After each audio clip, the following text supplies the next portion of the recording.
আসসালামু আলাইকুম। Item plus food এর পক্ষ থেকে সবাইকে স্বাগতম। আজকের রেসিপি মুরগির মাংস দিয়ে আলু ঝোল রান্না করা। প্রথমে আমি 1.5 কেজি ওজনের মুরগি আর 700 গ্রাম আলু নিয়ে ভালোভাবে পরিষ্কার করে নিলাম। তারপর এগুলোকে কেটে টুকরো টুকরো করলাম। এরপর একটি পাতিলে 1 কাপ পরিমাণ তেল গরম করে পেঁয়াজ কুচি ঢেলে দিলাম। দুইটা মিডিয়াম সাইজের পেঁয়াজ কুচি কেটে দিয়েছি। পেঁয়াজ কুচিগুলো হালকাভাবে নেড়ে চেড়ে চুলার আঁচ মিডিয়াম রেখে ভালোভাবে ভেজে লালচে রঙের হয়ে আসলে 4টে তেজপাতা, 3-4টে এলাচ, দারুচিনি 4-5টে, লবঙ্গ 4-5টে দিয়ে নেড়ে চেড়ে দিলাম। এরপর কাঁচামরিচগুলো কেটে দিতে পারতাম, আমি কাঁচামরিচগুলো আস্ত রেখেছি কারণ আমার এটা পছন্দ না, সেজন্য আমি কাঁচামরিচগুলো পরে দিয়ে দিয়েছি। আদা বাটা, পেঁয়াজ বাটা, রসুন বাটা এগুলি আমি আগে থেকে পিষিয়ে নিয়ে রেখেছিলাম। তারপর আদা 2 চামচ, রসুন 2 চামচ, পেঁয়াজ 2 চামচ, পেঁয়াজের পরিমাণটা একটু বেশি দিয়েছি। হলুদ গুঁড়ো 1.5 চামচ, ধনিয়া গুঁড়ো 2 চামচ, মরিচের গুঁড়া 2 চামচ, লবণ পরিমাণ মতো দিয়ে দিয়েছি। মশলার সাথে আমি কোনো পানি ব্যবহার করিনি, কারণ এগুলো ভালোভাবে নেড়ে চেড়ে ঢাকনা দিয়ে ঢেকে দিলাম।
মশলাগুলো দিয়ে ভালোভাবে নেড়ে চেড়ে ঢাকনা দিয়ে ঢেকে দিলাম।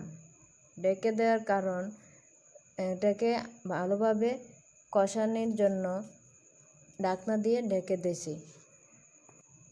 তারপর মশলাটাকে নেড়ে চেড়ে দিয়ে একের পর এক সবগুলো মাংস দিয়ে নেড়ে চেড়ে দিলাম।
এরপর মাংসের মধ্য থেকে পানিটা চলে এসেছে। হালকাভাবে নেড়ে চেড়ে দিয়ে মাংসের পানিটাকে শুকিয়ে নিলে মাংসের ভিতরে মশলাগুলো ঢুকবে।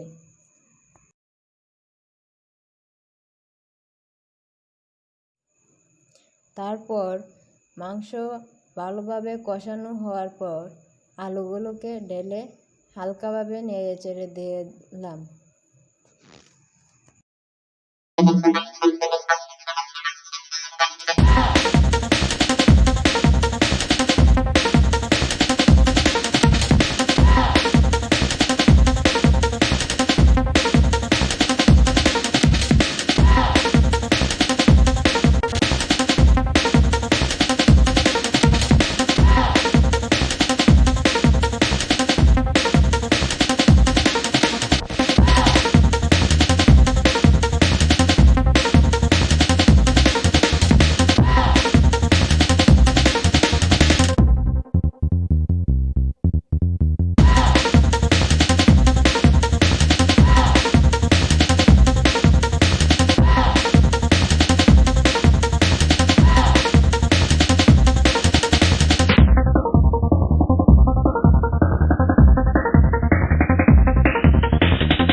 আলু আর মাংস ভালোভাবে কষানো হয়ে গেলে ফুটানো পানি আমি পরিমাণ মতো দিয়ে দিলাম। আগে কোনো পানি ব্যবহার করি নাই।